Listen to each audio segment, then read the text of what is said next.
the content needs to be, and I'm nowhere near ever where I want to be as far as an end game goes. As far as, I mean, we can all be so much more amazing at what we do on a daily basis.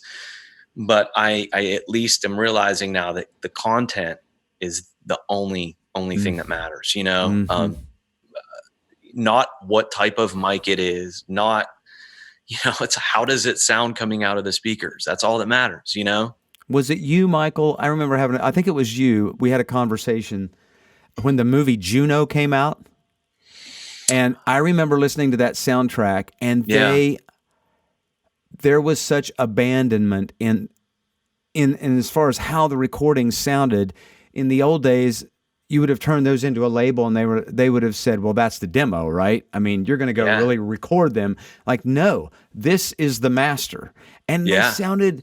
If you can just rewire your brain a bit, Yeah. and let go of some things, Yeah. they're like, no, there's a charm to that, and there's an authenticity that I love about that.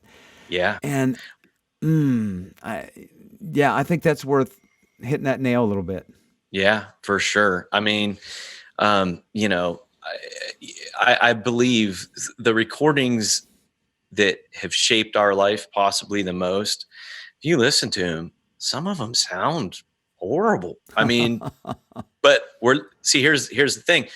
We're listening to the performance, not the recording, right? And that's, Yes.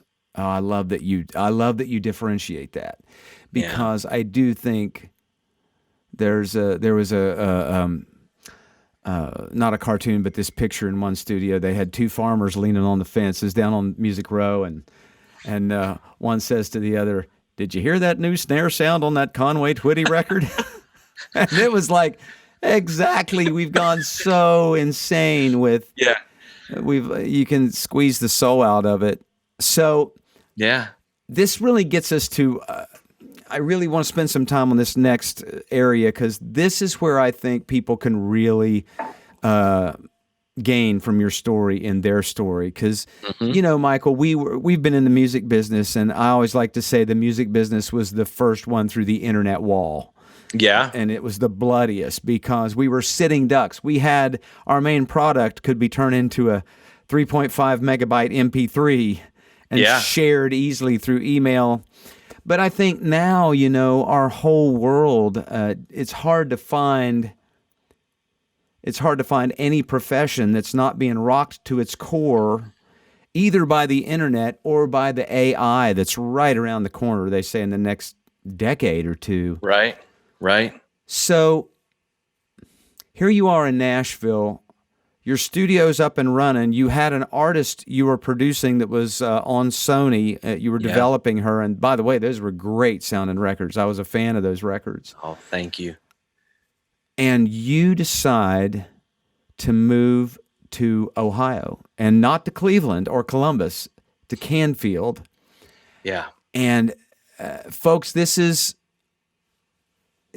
me just say real quick, Michael had a studio in one house. They moved to another part of town because they felt a little safer in another part of town. They had a baby. He sets up his studio again and gets going again. And then they make this really counterintuitive decision, very intuitive in some ways, regarding family, regarding child rearing, cost of living. But I think he makes, and I don't want to play God here, but to me, this move will be a defining move in you and Emily, your wife's life, to say, I'm leaving a major music center and I'm moving to a small town in Ohio. Now, it's not far from Pittsburgh, Youngstown, Cleveland, but still, I mean, that's a gutsy move.